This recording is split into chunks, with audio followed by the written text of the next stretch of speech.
Let's consider our Lie group as before, and let's now choose our chart in such a way that the identity is contained in this open set U, and then we also choose this map phi such that the identity is mapped to the origin in our Rn.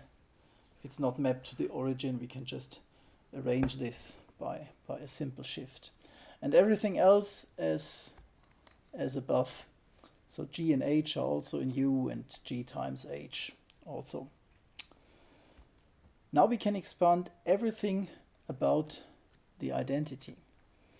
So how does this work? Let's consider, say, Fj of x and 0. What's that? If we put the second argument here 0, then this means that the h here and the y's are all 0, so the h is the identity.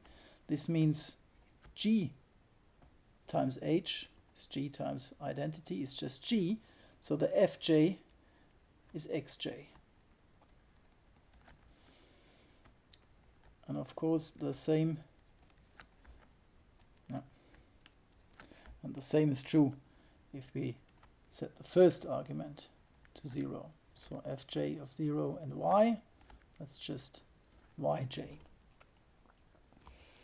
Fine, but from this we can conclude that, let's say, the derivative of fj with respect to xk at the origin is just delta jk, and the same for fj with respect to yk, say at the origin.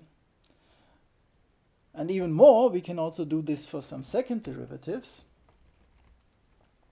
So let's look at the second derivative of fj with respect to two x's. Let's say xk, xl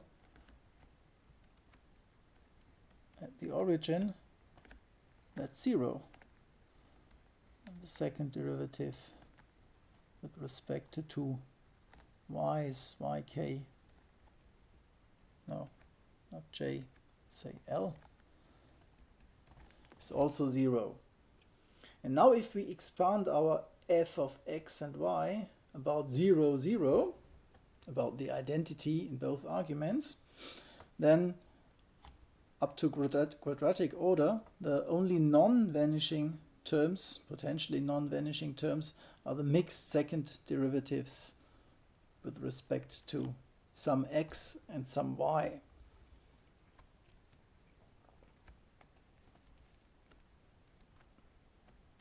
No.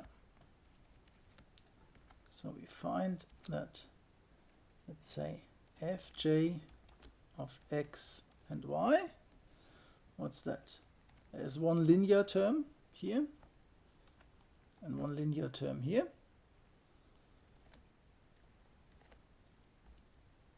Sorry, they come from here, from this delta, and then the delta has to be multiplied with this one. So that's what we get from here.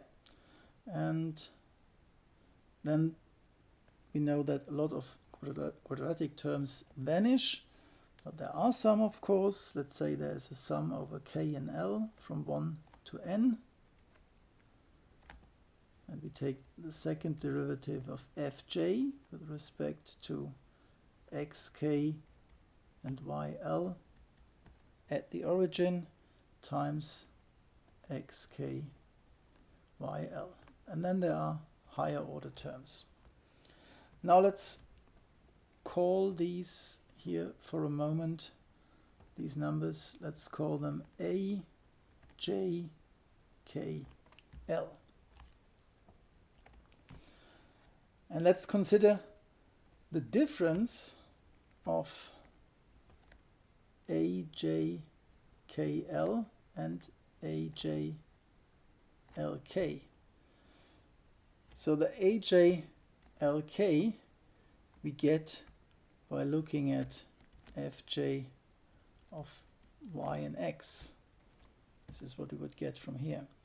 So if we look at the difference of these coefficients here, it tells us something about the difference of GH times HG. X and Y were just the coordinates of our group elements. So let's call these CJ, KL, and these are the so-called structure constants of our group.